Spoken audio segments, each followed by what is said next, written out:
Thanks, Darren. I will call this meeting to order, and Jill, can you take roll call, please? Sure. Jeff? Laurel? Here. Kelsey? Here. Vern? Here. Scott? Here. Don? Craig? Craig? Craig, you're muted. Here. We have a quorum. Thanks, Jill. We'll move on to approval of the agenda. If there are no additions or changes, we'll do a roll call for approval of the agenda. I need A motion. Sorry, I need a motion first. Mm-hmm. So moved. Second, Kelsey. Roll call? Laurel? Yes. Kelsey? Yes. Vern? Yes. Scott? Yes. Craig? Yes. Minutes are approved. That's agenda though, right? Yep, that was agenda. Yeah. No, we already did it we just did approval of minutes. That was the agenda. No, I think we did roll call, then agenda. Yeah. Okay. Let's do minutes now. Okay. Can I get a motion to approve the February 22nd minutes, please? Vern will approve. Give a second. Second, I go Kelsey. second. Okay. We'll do roll call on that one. Okay. Laurel? Yes. Kelsey? Yes. Vern? Yes. Scott? Yes. Craig? Yes. Okay, we have approval of the minutes. Thanks, Jill. In absence of a public hearing, we will move on to new business. And I don't know if I'm turning this over to Chris or if I'm turning it over to Darren on the historic property designations, I guess. Well, if Chris has something he wants to speak to, we certainly will let him. First. Chris, would you wish to speak, or would you? This is just part of the Heritage Preservation Commission's efforts to continually designate more local properties to the locally historic. And so the Victor Lundin Company and the NP Depot are the latest. And I guess if anyone has any questions, I'm here to answer them.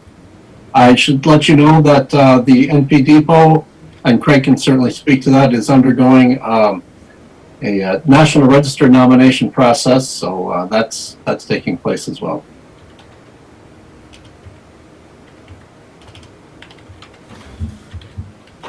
Laura, I got a question. Darren, do you want to present on what's happening and how this works and what it means to the group?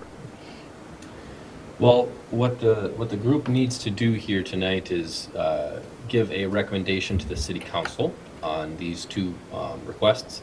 That recommendation goes to them. They will hold the council level will hold a hearing on this information and make that final determination. So what we're doing here tonight is reviewing this, giving a recommendation to council.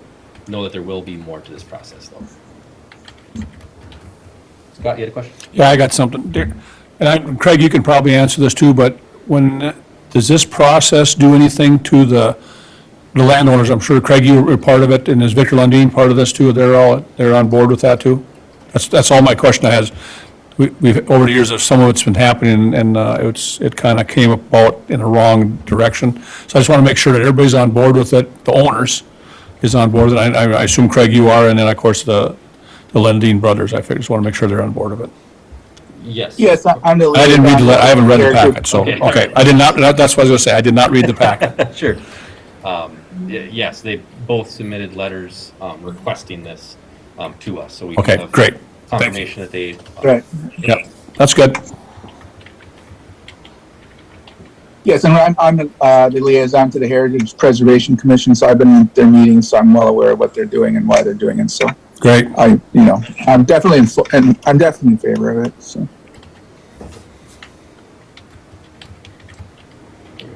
Then do we have a motion to approve this recommendation for the, to the city council?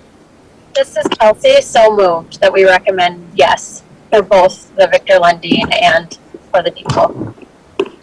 And I'm sorry, I didn't see RC you were on here, so I did not mean to not include you here. And then I guess we'll do a second, and then if we want to come back, if you'd like to say something, I apologize, you didn't show up on my screen right away. Do we have a second? I'll second it. Okay, Scott. second. Do we have anyone else that would like to make a comment before we do roll call? And Okay. I believe, Craig, it's probably wise, right, that you abstain from voting? Yeah, he should probably abstain if possible. Craig, are you comfortable doing that? Yeah, that's fine. Do we still have a quorum without his vote though?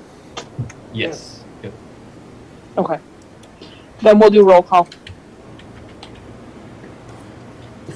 Laurel, Yes. Kelsey, Yes. Vern, Yes. Scott, Yes. okay, and Craig abstains. Abstain, correct. Motion carries. Perfect. Thank you. Thanks, thank everyone. you, HPC, for all your hard work on this and continuing to bring properties forward. And to Thank Craig you. for being part of that process. Appreciate it. Okay, we will move on here to ordinance update. And I think we might try move through tonight the finalizing of the business ordinance and then have preliminary discussion on the residential changes with the hope of trying to finalize wording for that next month. So if we want to, maybe let's do this in two pieces and work with the business commercial wording first. Does that make sense, Darren? Do you want to present on that? Sure.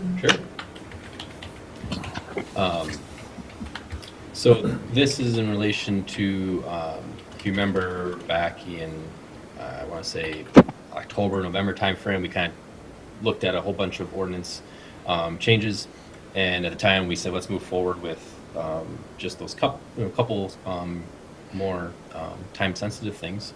So we did, and now that those were over and we didn't have any public hearings this month, I thought we could bring these back, and so here are a couple things that I wanted to discuss. By all means, are these, these are just starting points. These can be absolutely amended or changed as necessary. So we'll just go through them here. Specifically in the I-1, I wanted to add language that specifically says, use is permitted or conditionally permitted in the B2 zone unless regulated differently elsewhere in this chapter. So that just ties those commercial uses in the B2 zone to the industrial zone without having to list them again in the industrial zone. It just ties them back. In the B2 zone, we don't allow residential uses, so that wouldn't get pulled into here. But it's a way to add some of those uses very easily. Then in B2 and the B3, B2 is again more of our general business district outside of kind of downtown. B3 is our business district downtown here. Just adding a few things that kind of help make things more clear. Adding these three items, so pawn shops, museums, community centers, or cultural facilities, auto parts retail, and gas filling / convenience stores. Some of them are kind of in there somewhat, but this would just be calling them out directly in the ordinance. It's more of just a cleanup type of thing. But if you put them in B3, then they would be pulled into the B5, B6, which is our mall area. So just know that by adding them here, that also adds them in there due to that connection. And then if we do pull in the B2 to the industrial, that would pull these uses into the industrial as well. So just know that those moving parts exist. Then also when we talked last year, these items are all listed in the B2 under conditional uses in the B2 zone. And some of the discussion was around, do they need to be conditional uses, or can we just permit a retail bakery or a cabinet shop or dry cleaning, laundry, or upholstery or furniture repair as a permitted use, and do we need a CUP? So there are other uses that are still CUPs. These were the main ones that were brought up as do we need them? So, or can they be just moved to permitted uses in that list? And I can certainly pull up the ordinance if you want to look at the ordinance specifically to see what's left or what other uses are permitted. We could absolutely do that. These were the ones that were just identified several months ago. And I believe the rest are residential things. So based on Laurel's suggestion, are there any questions on this? I just have one question. I know when we first brought this up, the dry cleaning establishments, there was some talk about, and I don't know where it landed, but I know someone asked, and I don't remember who, the environmental concerns with dry cleaning establishments. Do we lose some ability to put conditions on those establishments, or are the environmental concerns all addressed in what dry cleaners need to do to be able to be in business in general? Yes and yes. Okay. Yes, if you move them to permitted use, you do lose the ability to add conditions specific to them. And yes, they are required to meet all building code and state permitting licenses and all that in order to operate in the first place. I do believe, and I'm going to just take a quick look here. I don't know, are you still able to see my screen, what I'm looking at?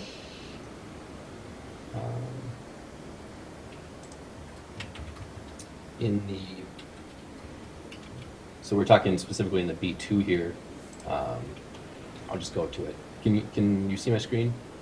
Someone? Or do I need to reshare? All I can see is the part that was on the packet, the page Okay. from the packet. So let me reshare this. So now what you should be seeing is our ordinance. So this is our B2 business district. So in here we have a list of uses that are permitted. And then, so you can see there's a laundry list here of uses. And then conditional uses, they said these were some of the uses. Now there'd still be other activities, trailer rentals, truck sales, car washing establishments, and, nothing, leaving them there. It was just these items that we addressed last time. I will say too, I believe if you go to the B3, which is our downtown, mostly, there are some other pockets of it in town, dry cleaning and laundry is a permitted use there. So in our central business district, it is a permitted use. Not saying that it necessarily doesn't need to be a CUP, because I understand where you're coming from. And certainly in the B2 can be left under here. That's fine. I'm not opposed to it. I looked back at my notes from this, and dry cleaning was one that was a discussion point when we first did this. So that's why I brought it up.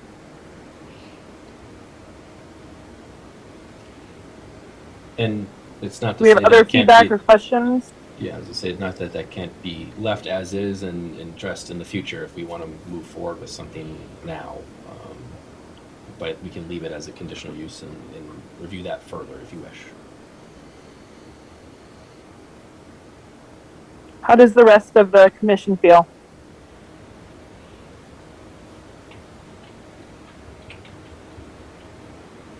This is Kelsey. I think given some of the environmental concerns there too, maybe that one should be left out for now and left as conditional use.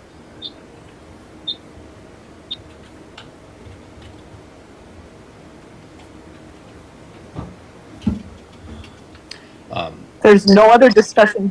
Over there, and go ahead, sorry. I was just going to say, how this would work is we can either move this, if you wish to move this forward tonight, just let me know. Like I said, if you want to leave that one out, Ralph would then write up an ordinance for this, and it would come back as a public hearing, and obviously can be looked at and modified from there as well. So know that this isn't, the only chance you have to review this if you wish to move forward tonight.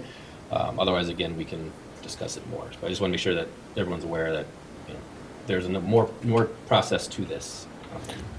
Hey, Laura, Scott How, here. how would the Oh. wording, Go how would ahead. the wording on this change in ordinance form if we're just adding to the list? There's really not much more wording that would change, is there? No, it would just be adding, again, to that list of items, or just moving them out, redlining them from CUP and inserting them and underlining them for the conditional, or under the permitted use in this instance. Here would just be adding these words to that list, and the same here, just be adding these words to that list. So, yeah, there's no real major changes, it would just be shifting things around a little bit. Does the commission want to move forward with taking this to ordinance stage with, I'm hearing, without dry cleaning? Darren, or Laura, I got a question.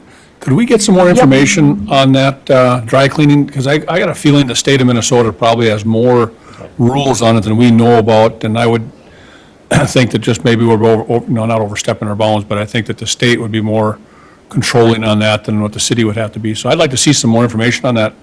Yeah. On that dry cleaning. I should have asked for that before tonight, but I didn't get a chance to look at it, so. Yeah, How about, I mean, if that's where we're at, I'm not opposed to that. I always think slower is better to make sure we do it right. Exactly. So do we want to table this until next month I think it would be the and get best some more information on that? to get more information from Darren. I think that'd be great. I'd be real comfortable with that, to see that. sure. Okay? Darren, are you comfortable tracking that information down? Do you want one of us to help with that, or are you comfortable kind of looking into that piece? Yeah, I can. I know you have a lot on your plate. No, I can look into that. I'll start with Jason, our building official, and then see what kind of licensing is required in addition to that. Because yes, I'm almost certain there are very specific state laws for that use. And I guess the other question I would have would be, if we look at other cities that are similar to our size, Detroit Lakes, Alexandria, I mean, those kind of Moorhead maybe, what zoning are they dry? And I recognize every town's zone is a little different, what lands in it. Are dry cleaners typically in a B2 equivalent zone, or are they normally not, I guess? Yeah, I can try to provide that. Like I said, that's where our B3, so our downtown, it's a permitted use. I also believe it is in our industrial, because being it's in B3, it's also allowed in our B6, so it'd be allowed in our, like I said, our mall area. And then dry cleaning is also a permitted use in our industrial zone, obviously. So right now it's it's a CUP in B2, permitted in B3, permitted in B5 and B6, permitted in industrial. Does everyone on the commission have a strong sense of what B2 is? Or would that be a helpful thing to look at? I think you just bring that definition with us too, even when he brings that state stuff with, just to kind of give us more to look at. Yep. I can certainly. Yep. Are you seeing the map right now? Yeah, we are, and we can do it next month too, that's fine. I think before we move forward with something, we should make sure everyone knows where they're talking. So, just to give you a brief before we, why is it showing more transparent than I want it? To give you an idea.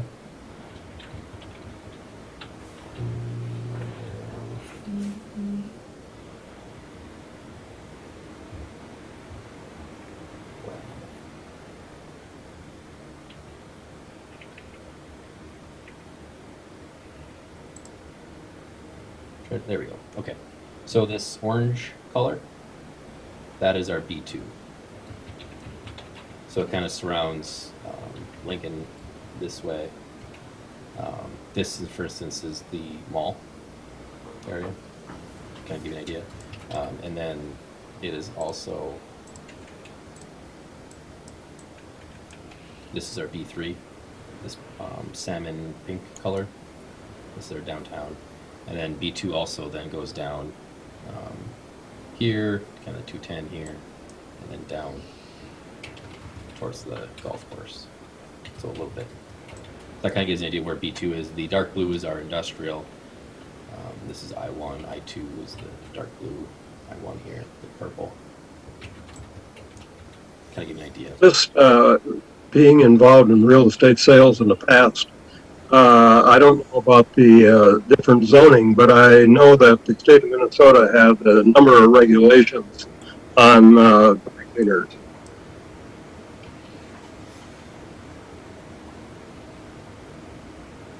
I don't know if any exist in our B2. I know one exists in our B3. I'm not sure, but like I said, I can certainly bring back more information, but that hopefully helps. It helps to see the map too, because seeing the map and seeing where those areas are makes me less nervous about it being in a B2, to be honest. Sure. Yeah, residential would be then the yellows, and this lighter orange is R4, but then the rest of this yellowish green is all residential. So, okay.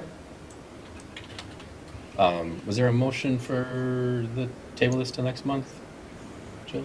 I'll make that motion. Do we need a motion, or do we just keep it on the, okay. Do we have a motion? Scott, a motion? Do we have a second? Kelsey, second. Okay. Do we have any other discussion? If not, all those in favor say aye. Oh, roll Aye. call, I'm sorry. Oh, I'm used to the other way.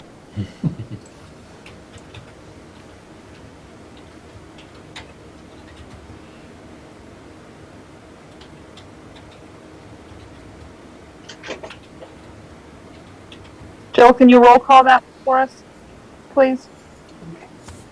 Okay, what exactly is the motion? They're just tabling it? We are tabling the discussion on the changes to the industrial and the business zones to next month to get a little more information. Okay, Laurel, Yes. Kelsey, Yes. Vern, Yes. Scott, yes. Craig? Yes. Okay, motion carries. Thank you. Darren, I think let's talk about the accessory buildings and the fencing. I know that these are early stages of this, and we're going to work through some stuff and hopefully come back and try to get this finalized in the next month or two. But if you kind of want to go over where your starting point is, that would be great. Yeah. So with accessory buildings, as you all are aware of, we dealt with quite a few variances in the past year or so in regards to accessory buildings, whether it be, in front yards or side yards or the rear 1/3 or, all those things are currently in code. So what I typed up here is sort of a middle ground to help alleviate some of those constant variances we saw. And so specifically around this is already in there. Mostly B, C, and D are modified from what's already in code to reflect this. Specifically saying no accessory structure in the required front yard, including both front yards on a corner lot. But then, so we would allow them in obviously the rear yard or the side yard. But if a parcel is located in shoreline on a riparian lot, so that means you have water frontage on a river or a lake, then the accessory structure may be located in the front yard but must meet all primary structure setbacks. So that means 30 feet off the road or 40 potentially, depending upon the type of the road. And then either 5 or 10 feet from the side yards, depending upon the zoning, would be required.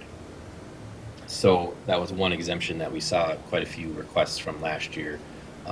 This would alleviate that, assuming that they can meet the primary, 30 feet off the road, etc. This here, C actually is, well, that's almost the exact same. I don't think actually that's not changed at all. D would be a little bit of a change and probably one of the bigger ones. The intent is still to leave it, so accessory structures shall not cover more than 30% of the rear yard area. That's what it is now, in that if your rear yard area is X amount of square feet, you take that square feet, so you measure from the house to the back property line, you get that square foot. Then you take 30% of that, that's what you can have in accessory structure. So that, depending upon the size of your rear yard, could be, 200 square feet to several thousand square feet of accessory structure, depending upon how big your lot is. That's it, that's in there now, nothing changes there. We would also use that limit when calculating allowances for that shoreline exemption and be above. So the idea is you would still use the rear yard area to determine how much square feet you could have for accessory structure. And then the setbacks wouldn't change. 5 feet in RA and R1, and then 3 feet in the R2 and R3 and R4 districts. So that's in there now, nothing changes there. And then nothing changes in E either, just that you can't build an accessory structure without having a primary structure first. So what was taken out was 2 big items in that. One, accessory structures being required with the rear 1/3 of the lot. So what that meant is if the lot was 150 feet deep, we had to take that divided by 3, so then your accessory structure had to be located within that first whatever distance from the rear lot line. So if you couldn't put it right up to your house, it had to be, closer to the back lot line. That presented issues in a couple of variances we did last year. The intent, I think, was, obviously if you have an alleyway in the back of a lot, you would have your accessory structure close to the alleyway, which would make sense. But in a lot of parts of town, we don't have alleys in the back anymore, and you're accessing it maybe off your front driveway. Well, then having it way back there creates the opposite effect, and then now you needed to get a driveway to go all the way back to the back, because you don't have access off your backyard. So if you do have access off your rear yard, it made sense. If you don't, it actually makes things create kind of some big hardships. So removing that requirement to not have to be within the rear 1/3 of the yard would, like I said, if you have an alley, you're probably still going to put it back there anyway to have a short driveway. But if not, then it wouldn't require you to get a variance and go through that process. We would say it's okay to have it 10 feet away from the rear of your house if you choose to put it there. And then the other one is the big change or removal was the to the rear 1/3, and then the is it 3% in there? The front yard's in there. What was the other one? And now I'm trying to remember. I said it before. 19 feet high, matching side. Oh, allowing them in the side yard as well. So if you had your structure, you have a rear yard, which is from the back wall back, and then you have a front yard, which is from your front wall forward, and then the side is that area in between on the sides of your home. So that little area, the way it's written here, you would be allowed to have a detached accessory structure in that area. So you still need to be behind the front wall, if you will, but this would allow it there. The other times where that comes in kind of where we've seen variances on this is, if you don't mind, I might go share to find an example.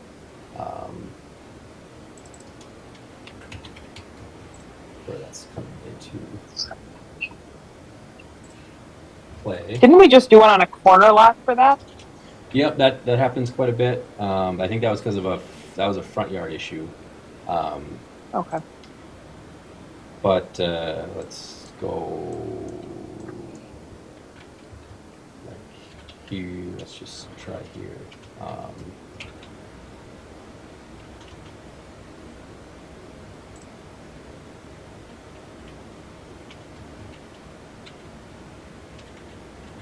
So let's see if this is any good examples.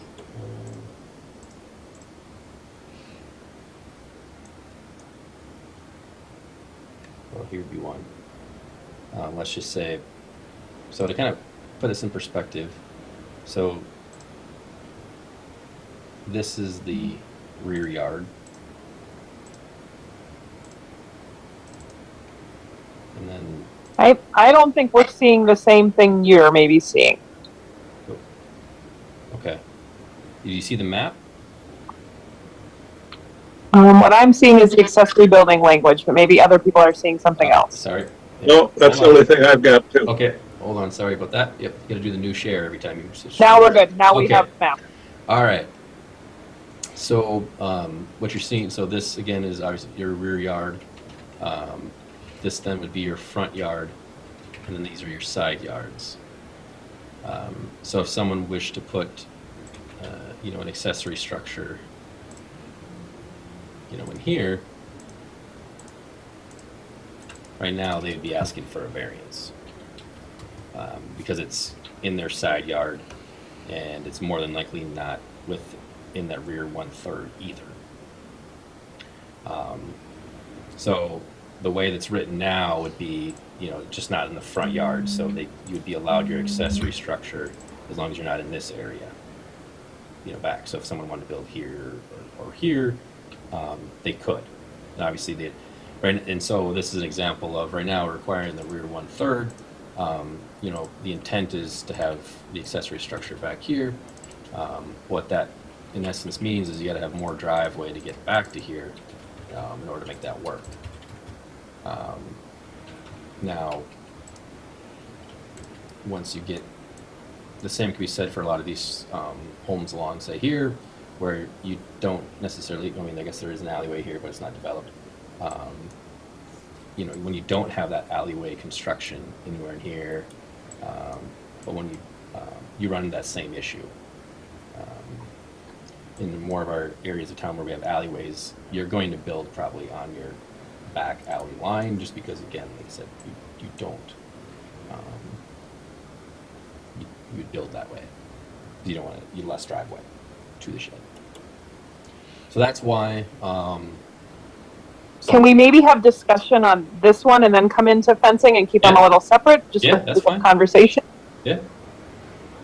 Okay. I thank you, for all your hard work. I think this will help a lot of people, especially out in Lakes Country, or the Lakes edge of town. Couple of things that I looked into, and you and I had a good conversation this afternoon, Darren, and thank you for that. Mm-hmm. One thing that, just from looking at other ordinances, once we allow the rear and the side yard, which I think is important, a lot of those ordinances then change the land cover, where we say accessory structures shall not cover more than 30% of the rear yard area. They change that wording to be rear and side yard area to be the same for, now that we're looking at side yard. There's some properties in town that have very small rear yard, for example, but have all kinds of side yard where they could build. So that's one point that I wanted to bring up. And then the other one I wanted to bring up was, and Darren and I talked about this today, and I know it's in a lot of ordinances, the 19 feet in height or not to exceed the height of the primary structure, to give some flexibility there too. And that'll feed into Granny Flat conversation that I know Darren is working on for months to come here. So, if I may expand on that, yeah, there are code languages out there that would use, not to exceed 19 feet in height, or the primary structure's height, whatever is greater. So theoretically, if your house is 25 feet tall, you could have an accessory structure that high as well, but you couldn't exceed your accessory structure height. Right, and if your height was 15, you could go to 19 in essence, is that correct? Yep, so if you had a 15-foot high house, then 19 would be your max. It depends upon whatever height it is. So it wouldn't allow you to have a 15-foot high house and then build a 25-foot tall accessory structure, which then could seem out of place potentially. So yeah, that is certainly something, if the commission wants to discuss that, can easily be written in. If you want to see what that language looks like, you can easily write that in here, if that's the wish of the commission. One of the things that I would like to see covered, and maybe it already is some other place here, and that's these metal pole buildings that pop up. They just don't really fit in the neighborhoods quite often, and it seems like they're a collector of junk on the outside besides. with the exception of about one in town that's maybe kept up quite nicely. I don't know if that would take care of the stuff around them or not, but a metal pole building in the middle of a $400,000 neighborhood just doesn't fit real well in my book. I agree. And does this matching facade address that? So, Where it says it needs to have the matching facade of the primary structure? so I'm trying to think if that is, I think that's in your current one now. Yes. Yeah, I read that in here. And so that is the intent. So if your house has 2-foot box eaves on it, your pole shed should have 2-foot box eaves on it. And if you have like a matching, the intent with a matching facade would be, if you have a brick wainscoting or brick, maybe that's not the right word. Is that wainscoting the lower level? Say you have 3 feet of brick, your garage should have that similar facade. Maybe use that brick as well, so it kind of matches and blends in. If your house is green, your shed should be some matching shade of that, not some other color. I guess my thoughts on that, because I agree that in letter C, that matching facade, can we say matching or improved upon facade of the primary structure? Well, that's going to be probably hard. Whose interpretation of Yeah. I agree with the pole sheds. They're hard, and I don't know if it's just because we haven't had anything to not allow them, but I also think people have bought bare lands and put a bathroom and a kitchen in them and gotten their, put up a pole shed. But I don't know how you can outrule pole sheds in a town. Yeah, the building code is, going to allow them based off certain scenarios. But like I said, from an architectural standpoint, they still should, I like to say, there's a difference between there's pole sheds and then there's nice garages that are pole sheds. Just to relate on that, you can build a stick pole shed and steel side it, so it's a very nice garage, but it still looks like a pole shed, but it's not. It's a very nice, well-built garage. I agree. Yeah, a lot of pole sheds are now built with, they said, boxed-in eaves, like I said, a nice wainscoting maybe on them, and they look just like a stick-built structure with steel siding and steel roofing, and that can be done versus, like I said, I know there's a lot of them out there. I own one that there's no eave, or it's just the metal hangs off and maybe doesn't fit in necessarily with the general character of a lot of garages out there. Well, and matching what Scott was just saying, I think we need to look at the reality that where real estate prices are going in our area and nationwide, more and more people need to stay in their homes and make improvements there and maybe can't afford the next step up. And the reality is the more flexibility we give people to invest in their property, we raise our tax base. And that means that people are investing in upgrading their property and they're not turning into rentals and things like that. And I think that's good for our community to give flexibility for people to improve and add tax base to their property. Well, adding tax base, that's all well and good, and I don't have a problem with the extra buildings. But just from past experiences, about a 20-foot, 40 by 20 pole shed in the backyard does not add value to the neighborhood. Mm-hmm.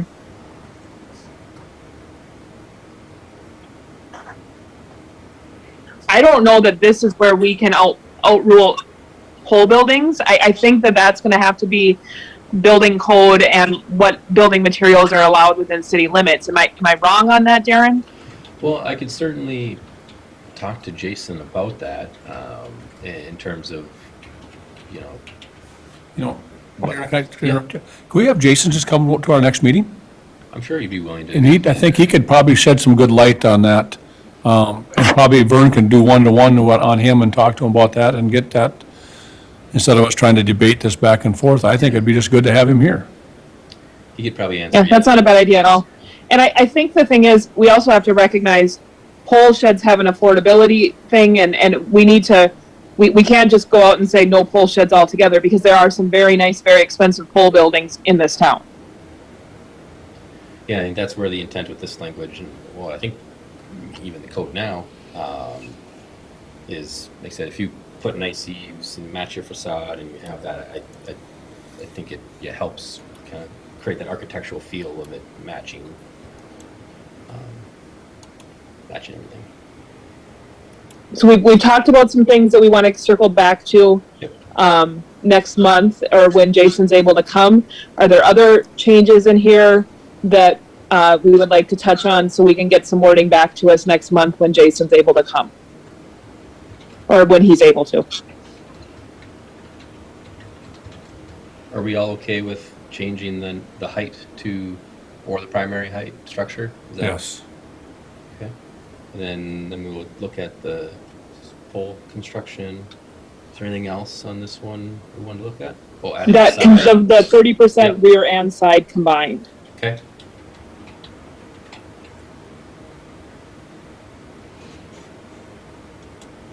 And I guess my other question is, and I've seen it, so I know it's happening all over town. We have a lot of people that have a detached garage and a playhouse or a shed. I think that's okay. How does that actually work in this code? Because it doesn't necessarily call that out. But I don't think we want to start saying, oh, your house has a detached garage, but you now can't have your little 8x10 shed or your playhouse. Well, it'd be limited to, 30% of the rear yard for all of those accessory uses combined. So they can have more than one accessory structure? Yes, so as long as it is Okay. no more than 30%, the way this is, this number, let's just say your rear yard is 5,000 square feet in size. 5,000 times by 30% means, Okay. 15. I just didn't know if it was That's one accessory 1,500. structure per, or if that was Yep. somewhere stated So- somewhere. so using the 5,000 example, it'd be 1,500.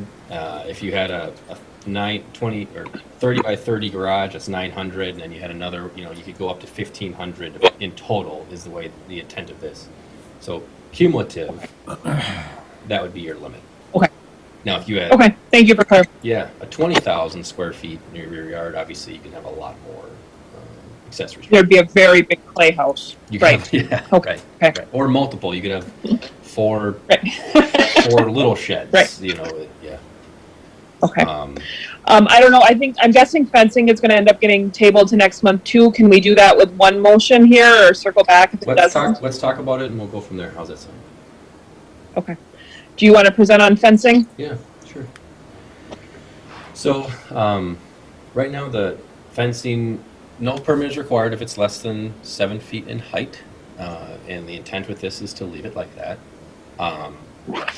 And the fencing is one of these areas that we haven't seen variances on, but it's very, the code language is not as clear as to be able to explain to somebody what is it allowed, what isn't allowed, what the setbacks are. It's not as easy.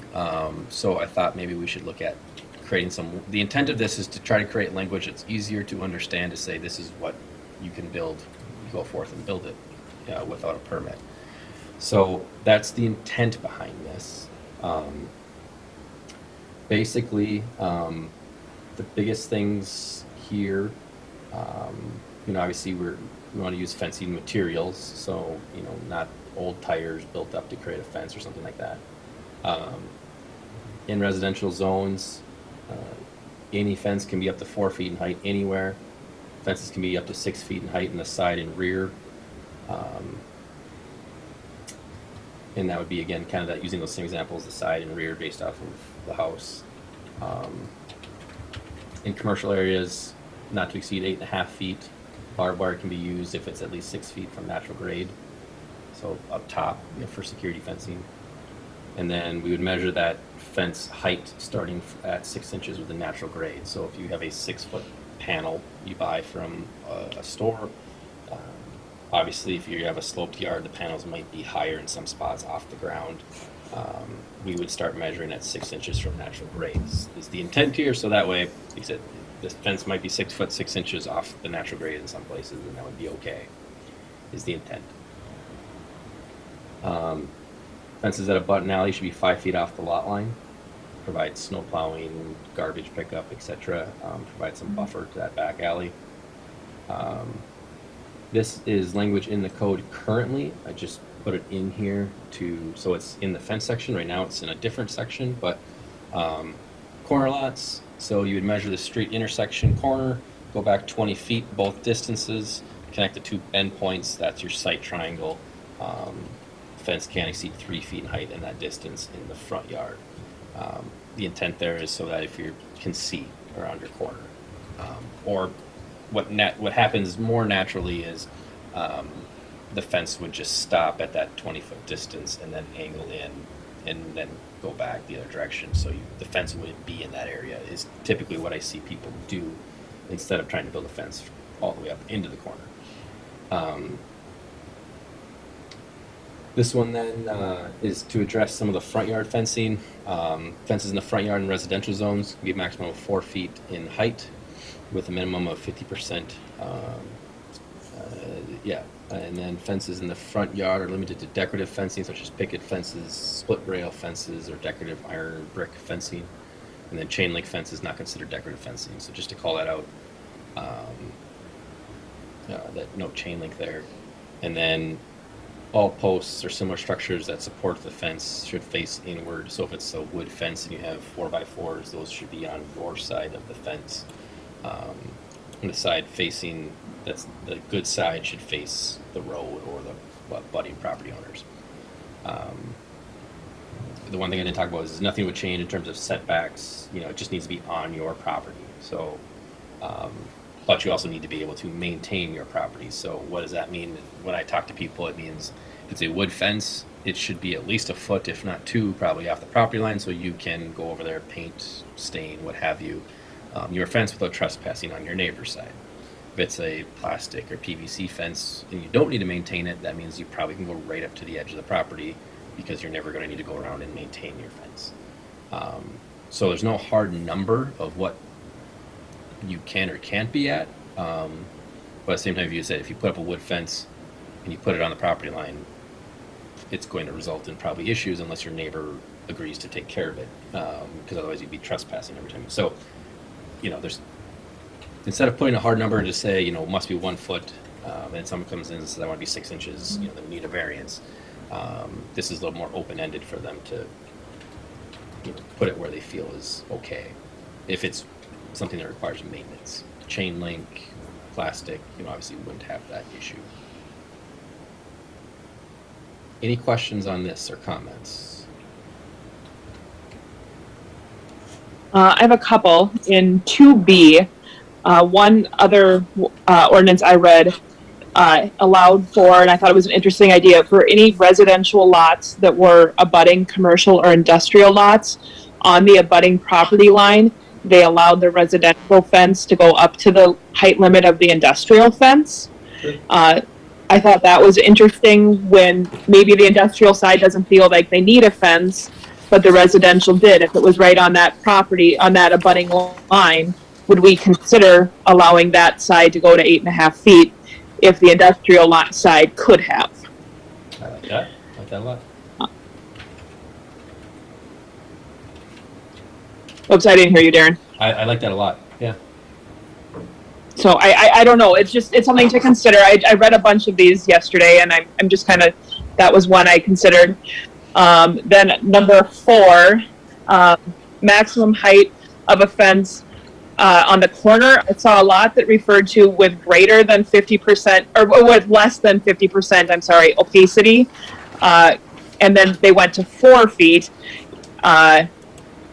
But it basically, they allowed for if it had 50% opacity, it could be taller at the corner line. So I don't know if that's something we would want to look at. And then the other thing there is I think we want to call out corner lot of street right-of-ways. So we're not messing with alley right-of-ways necessarily where people get affected that way. Make that very clear. And the final one that I kind of was thinking and saw a lot when I was in Detroit Lakes this weekend was in the front yard. And a lot of this has to do with pools too. More and more people are putting pools in, and they're ending up in their side yards. In the residential zone, if we allow up to 6 feet, as long as it has the 50% opacity, DL has that. I believe Alexandria has that. as long as they're decorative and they have that 50% opacity. If they don't have the 50% opacity, then obviously they can't be more than 4 feet. Those are just the feedback points I found. I don't have any issues with any of those things myself. I don't know how the commission feels, but those all are fine. This is Kelsey. I tend to agree on for the front yard because some people, for whatever reason, may need to keep a pet or a dog, or maybe they have a garden in the front yard they need to keep deer out of, things like that. So it would be nice to have some exceptions there.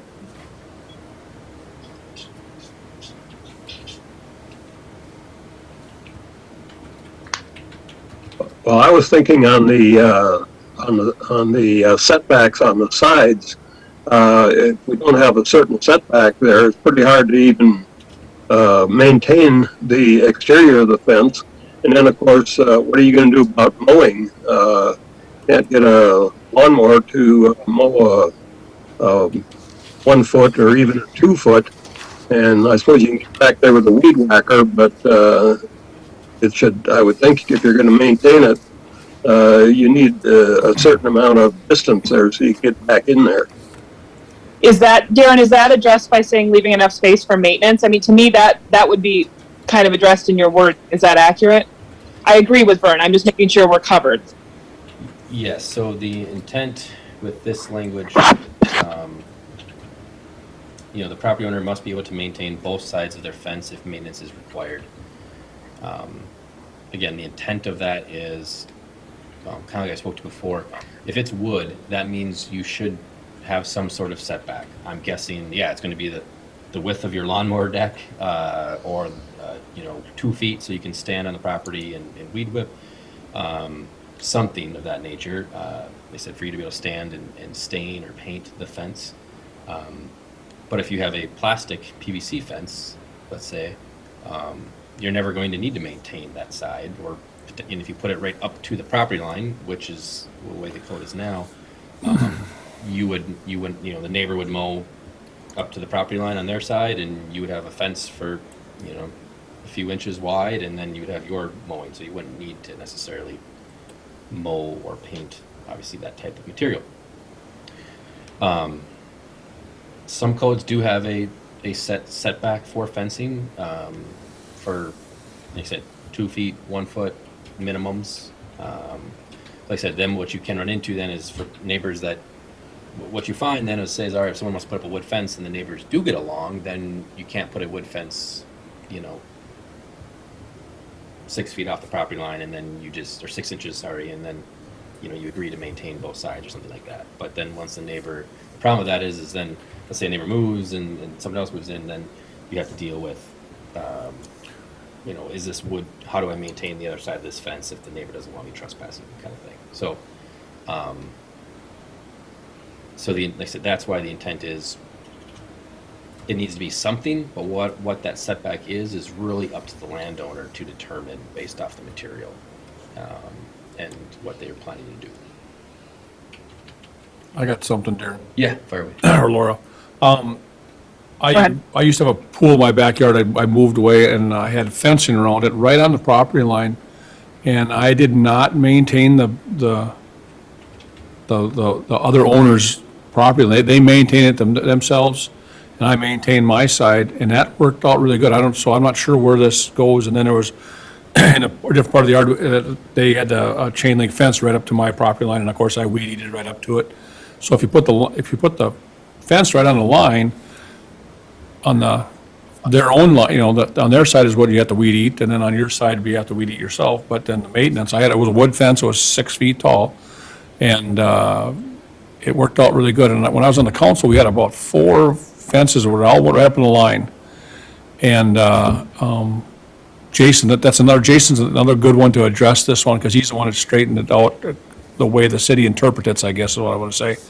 So I think there's another one Jason should talk to us about, because he was involved with the ones that when I was, and he was over at my place looking at when I was ready to sell. And no, he was not. I questioned it. But anyway, there's a lot of flexibility, I think, in our ordinance that people can get along, and if they don't get along, you know, you could be able to 6 or 8 inches off or whatever, so you can trim it, but, And that's the intent, the way it's Right. written here. right. It's still, I still would say, just in my opinion, even if the neighbors get along, it still should be 6 inches off on somebody's side, just because if the neighbor moves and the next neighbor you don't Right. get along with. And that's where I was at. I was moving, and I had 2 neighbors that I had, actually 3 neighbors that I had fences along their property, and it was, I just told them I was moving, and so it seemed to work out pretty good, Yeah. amongst that, but Yep. we can't make it bulletproof, I don't I think, the know. way it's gonna be, so. And so that's why, you know, yes, if it, putting a hard number like 1 or 2 feet off is going to be, well, yeah, if you want to, you know, you get along good and you want to maintain it and all that works great for 20 years and then it doesn't maybe. The other thing is putting that 1 or 2 foot off actually could create a side that has less maintenance or creates more problems. I mean, to me, if you're doing a no maintenance fence and could put it right on the line like Scott referred to, Yep. that's the best of both worlds for both property owners. It is. It's also more expensive in, Right. in comparison to the wood, obviously. But yes, you know, they said, that's why I said I don't want to require, you know, a 2 foot setback no matter what, because then you create these alleyways of nothing in between 2 neighboring properties, and that's not always the best case. Well, you also, 2 feet off can also be hard if you end up with, we have a lot of people that have changes in slopes on their property, Right. where all of a sudden you're not on top of your retaining wall anymore and things like that. So we start causing problems with landscaping if we push people too far in because they didn't anticipate that either. Yep. So that was the intent here, was to just, like I said, with this language, it just says, you know, must be able to maintain both sides if maintenance is required. To try to be as open, kind of like what Scott mentioned, and flexible to the situation as possible, instead of putting a hard number in there. It was the intent. I think the wording is good, personally. Darren, Okay. I would just like to see Jason too, though, address that, just to talk us through it, so he can give us more scenarios than, and talk more about it too, so just one more thing for him to, he's gonna hate me for this, but that's the way it is. And if it's over 7 feet Do tall, we want to, we have the changes that we've kind of discussed and requested, we'll get wording changes back on these 2, and then be able to talk to Jason at one of our next couple of meetings here, when we have agenda time. Sure. Do we have a motion to that effect? I'll make that motion. Kelsey, second. Jill, could you do roll call, please? Laurel, Yes. Kelsey, Yes. Vern, Yes. Scott, Yes? Craig, Yes. motion carries. Thank you, Joe. Do we have any upcoming applications, Darren? Not this time. Okay, any other old business? Nothing I'm aware of? Nope. City planner updates? I don't. I guess you have news. I've talked to you, but others maybe haven't. We are sad to see things changing and you moving on, and we want to thank you for, on behalf of the Planning Commission and the City of Fergus, for all your hard work. Yep. Well, thank you. It'll be another month or 2 before this happens, so don't worry. We'll get through all these little changes here from the code standpoint. Any other updates? I don't have any. Okay. Any city council update? Not that I'm aware of. Nope. Okay. Jill, do you need a motion to adjourn? No. Okay. Well, then we are adjourned, and thank you everybody for your time tonight and good discussion.